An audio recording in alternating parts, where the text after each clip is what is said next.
Hello tout le monde, je suis ravie de vous retrouver aujourd'hui dans une nouvelle vidéo. Une vidéo qui va parler maternité puisque aujourd'hui j'ai décidé de vous faire une vidéo sur mon 7e mois de grossesse. Alors d'habitude je vous faisais des vidéos premier trimestre, deuxième trimestre. Mais c'est vrai que là les choses commencent à s'accélérer. Le dernier trimestre je trouve est très chargé en termes d'émotions, de changements physiques, de changements d'humeur, enfin, il y a beaucoup de choses qui se passent. Donc je pense que ça mérite une vidéo dédiée pour le 7e, 8e et 9e mois. Donc voilà, je vais voir au fur et à mesure. Dites-moi si ça vous plaît, si vous préférez ça ou alors un bilan complet à la fin de chaque trimestre. Mais je pense que ça peut être plutôt utile et sympa d'échanger là-dessus. D'ailleurs, n'hésitez pas, comme d'habitude, à liker la vidéo dès maintenant si ce contenu vous plaît, à vous abonner à la chaîne pour me soutenir et à me rejoindre sur Instagram. Le lien est dans la barre d'infos ou sinon je vous mets mon pseudo juste ici. Donc voilà, on est parti, retour en arrière sur le 7e mois puisque là, à l'heure où je vous parle, je suis à... aujourd'hui, je commence la 34e semaine aménorrhée. Ça passe hyper vite, donc en gros là je suis à 8 mois et demi de grossesse. Ça commence à bien se sentir. Donc je vais pouvoir vous parler de mon 7e mois. Donc le 7e mois en semaine aménorrhée, ça va de la semaine, si je dis pas de bêtises, semaine 29 à semaine 32. Voilà. Donc le 7e mois de grossesse, en tout cas chez moi, il a surtout été marqué par les cours de préparation à l'accouchement et à la maternité. Je vous en avais parlé dans ma vidéo sur le deuxième trimestre, comme quoi j'allais les commencer, on venait de les mettre en place. Donc là on a achevé les cours, en fait il m'en reste un que l'on va faire mi-mars avec le papa quand il sera rentré. Donc on en a gardé un pour au moins en faire un tous les deux pour qu'il puisse poser ses questions. Je trouve ça aussi hyper important.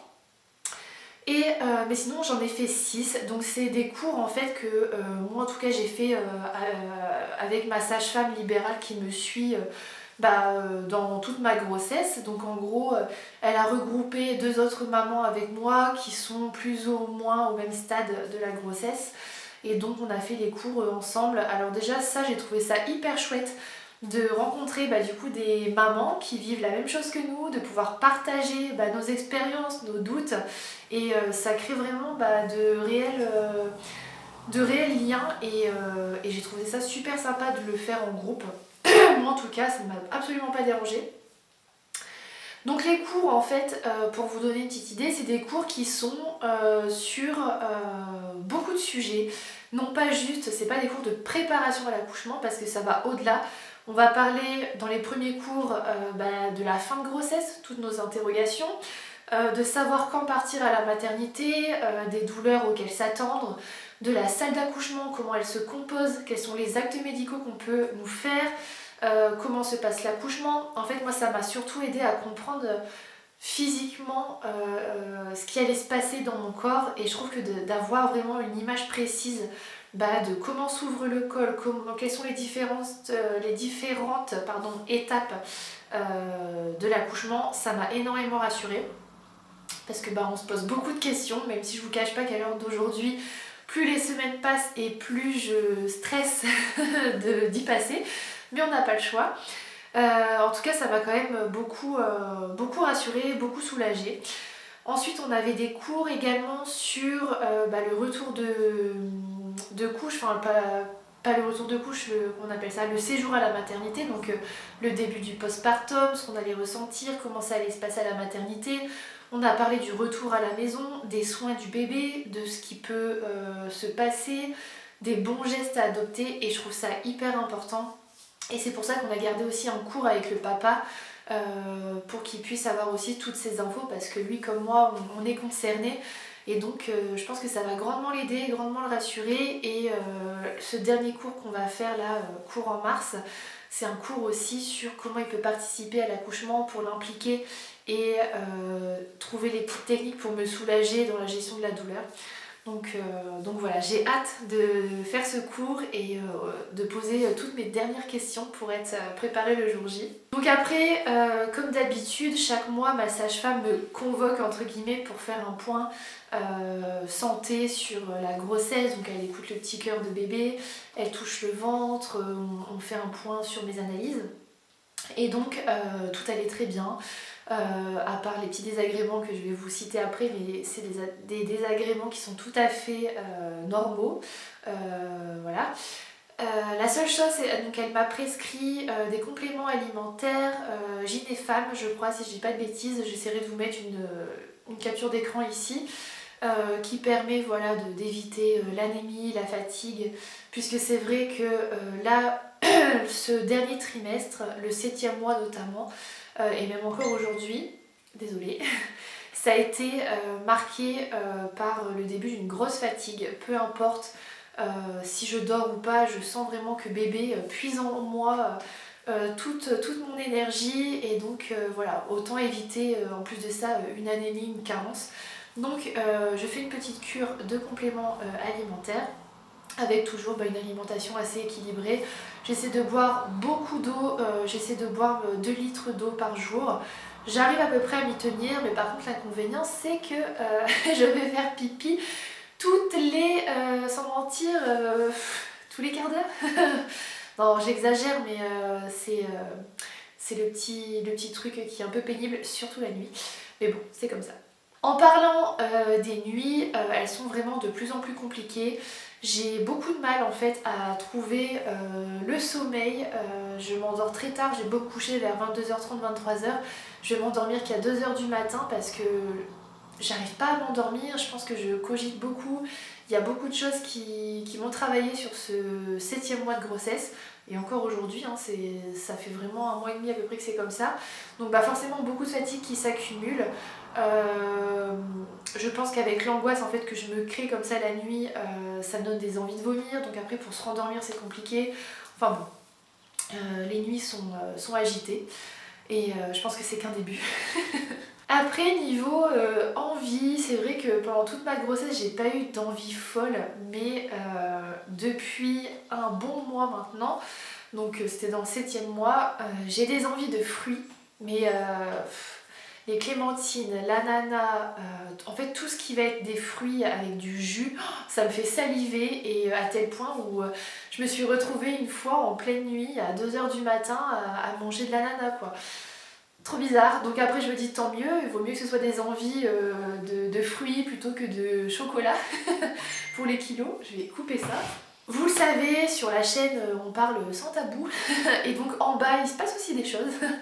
Je trouve que voilà, là je commence vraiment à avoir des pertes beaucoup plus abondante, beaucoup plus liquide, donc à mon avis le corps commence à travailler et ça ma sage-femme me l'a confirmé puisque je m'étais plainte entre guillemets de contractions, donc de fausses contractions, les contractions de Braxton, je crois, Braxton, je sais plus comment on dit, enfin c'est des contractions en fait qui sont pas douloureuses mais où je vous en avais déjà parlé hein, dans ma vidéo, où on voit le ventre se durcir et donc c'est vrai que j'en avais de plus en plus. Il suffisait que j'ai une journée chargée, que je fasse des courses, que j'aille me balader, que je porte des choses parce que étant toute seule à la maison, j'ai pas le choix de faire certaines choses. Par exemple que je passe juste la serpillière, enfin voilà, ça me donnait vraiment des contractions à tel point où je me souviens un soir j'étais en panique, j'envoyais des messages aux mamans autour de moi, est-ce que c'est normal et tout, enfin ça m'avait vraiment fait stresser et c'est juste que voilà, après ça se calme, c'est pas régulier mais de plus en plus de contractions, voilà, le corps commence à travailler et à se préparer pour le grand jour.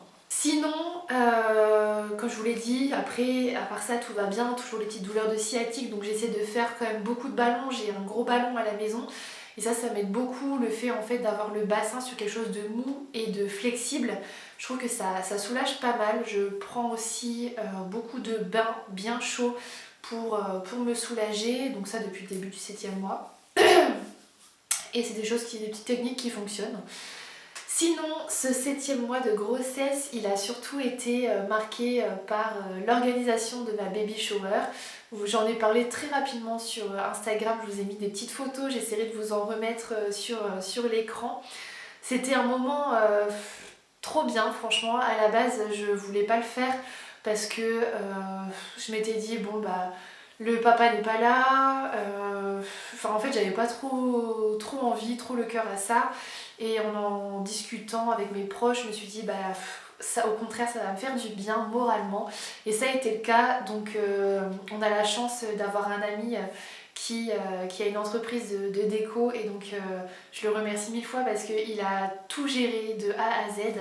Donc moi je lui avais donné le thème, je voulais avoir un thème sur l'esprit jungle party, donc avec les petits animaux de la jungle, le feuillage, voilà, c'est quelque chose que j'aime beaucoup. Là actuellement dans la chambre de bébé on est un peu sur cet esprit, on retrouve des petites touches un peu comme ça de jungle très discret.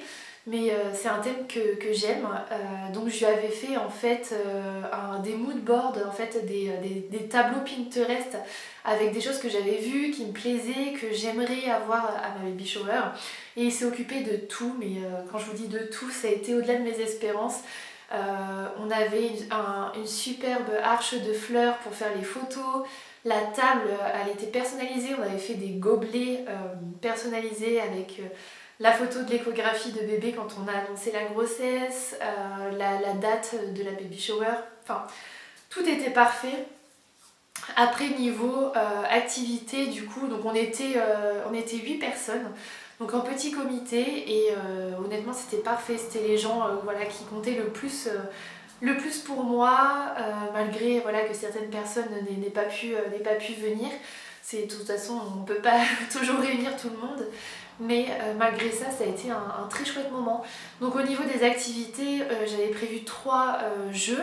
Je suis essoufflée. J'avais prévu du coup 3 jeux. Donc le premier, c'était le jeu des pronostics. Donc en fait, on avait fait des petites cartes personnalisées où on demandait du coup aux gens de deviner le prénom parce qu'on ne l'a pas dévoilé. La date d'accouchement, le poids de bébé, sa taille et de mettre un petit mot souvenir et j'ai trouvé ça tellement chou, tellement mignon aussi. C'est un super souvenir que je vais garder et que j'ai hâte du coup de ressortir à la naissance de bébé pour voir qui était le plus proche. Après du coup on avait fait un jeu, le jeu du goût avec les pots de bébé. J'avais acheté 2 pots de bébé salés et un sucré et donc on devait goûter sans savoir ce que c'était et deviner les ingrédients. Donc ça pareil c'était plutôt marrant à faire. Et le dernier jeu c'était le jeu du lacet autour du ventre. En fait chacun avait un grand ruban et il devait imaginer le tour, la taille de mon ventre sans le mettre autour de moi et du coup en fait ça donnait une idée de comment les gens nous perçoivent, est-ce qu'ils me voient avec un petit ventre ou avec un gros ventre, et j'ai trouvé ça hyper marrant et après bien sûr chacun venait autour de moi pour essayer et voir le résultat. Donc c'était vraiment des petits jeux hyper sympas. Après du coup beaucoup de blabla autour de bébé, de la maternité, enfin tout ce que j'aime. Et surtout un superbe gâteau. On est passé par une nana à côté de mon village qui fait des gâteaux et franchement il était juste magnifique. Et surtout hyper bon, c'était un gâteau tout chocolat et le décor en pâte à sucre sur le thème de la jungle. Enfin, je vous mettrai des photos mais honnêtement il était vraiment magnifique ce gâteau. Et en plus de ça, on avait fait une fondue de chocolat avec des fruits, toujours pour coller avec l'esprit un peu jungle, été. Alors on est au mois de février, hein, mais c'est pas grave, on avait envie de soleil.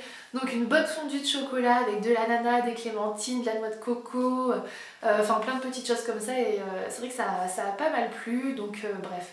C'était un très bon moment et donc si je peux vous le conseiller, n'hésitez pas. On a souvent tendance, j'entends des gens dire ouais, les baby showers c'est un peu s'exposer, réclamer des cadeaux, mais pas du tout. C'est surtout dans cet esprit de partage avec les gens qu'on aime autour de la grossesse, puisque ça n'arrive pas tout le temps en fait. C'est des moments vraiment privilégiés de la vie et je sais pas, je trouve cette fête, moi ça m'a mis du baume au cœur.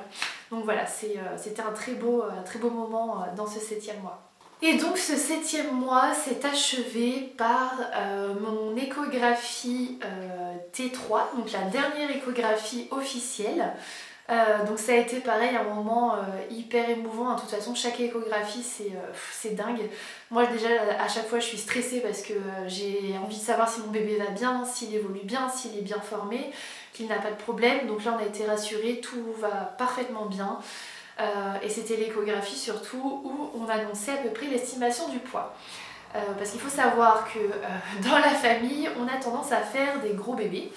Et donc j'avais très peur de ça, mais je crois que je ne vais pas y échapper, puisque donc quand j'ai fait mon échographie T3, j'étais à 32 semaines aménorrhée plus 3 jours je crois, et bébé faisait déjà 42 cm pour 2,06 kg. Donc la sage-femme m'a clairement dit de m'attendre à un beau bébé qui fera sûrement entre 3,5 kg et 3,9 kg, voire plus en fonction de la fin de grossesse. Et pareil, niveau taille, il fera sûrement plus de 50 cm à coup sûr. Donc voilà, on aura un grand bébé, mais au moins ça donne une petite idée. J'avoue que moi, le fait de savoir ça, ça m'a mis un petit coup de stress quand même pour l'accouchement, mais bon. De toute façon, il faudra le sortir. On a réussi du coup à faire une échographie aussi 3D, puisque aux autres échos il était mal placé, il avait à chaque fois sa petite main dans son visage, et donc là on a réussi à le voir, mais les clichés sont juste superbes, on voit vraiment bien son petit nez, sa petite bouche, ses expressions, et on arrive déjà même à dire les petites ressemblances avec papa ou moi, enfin c'était dingue. Donc le papa du coup il a vécu ça toujours en visio, on a pu l'appeler, lui montrer son petit bébé, et c'était trop émouvant parce que non mais n'importe quoi, c'est les hormones hein. C'était trop émouvant parce que quand on l'a appelé, en fait bébé il était en train du coup, quand il a entendu la voix de son papa, il bougeait sa petite bouche, il faisait des petits mouvements de succion, enfin voilà, c'était un moment juste trop bien, et j'ai trop hâte qu'il rentre pour vivre cette fin de grossesse avec lui. Là, il manque que ça pour que tout soit parfait. Donc après j'ai vécu voilà, cet écho avec ma belle-sœur, et donc je suis tellement contente à chaque fois d'avoir d'avoir eu quelqu'un avec moi, quelqu'un qui compte dans ma vie. Et donc partager ces moments-là, c'est vrai que c'est des moments qui sont quand même hyper forts. Et donc c'était c'était vraiment que du bonheur. Et surtout savoir que le fait que bébé va bien, voilà, là j'ai une fin de grossesse tranquille, on sait que pour l'instant tout va bien, et c'est rassurant. Donc voilà, je pense que j'ai encore trop parlé, mais je vous remercie d'avoir écouté cette vidéo. N'hésitez pas à me faire vos retours sur votre grossesse dans les commentaires. Je suis toujours ravie de vous lire, de partager avec vous tous ces moments, que vous soyez maman, future maman. Enfin voilà, vous savez qu'on est là pour échanger. Je vous remercie, et du coup je vous dis à très vite dans une prochaine vidéo. Ciao!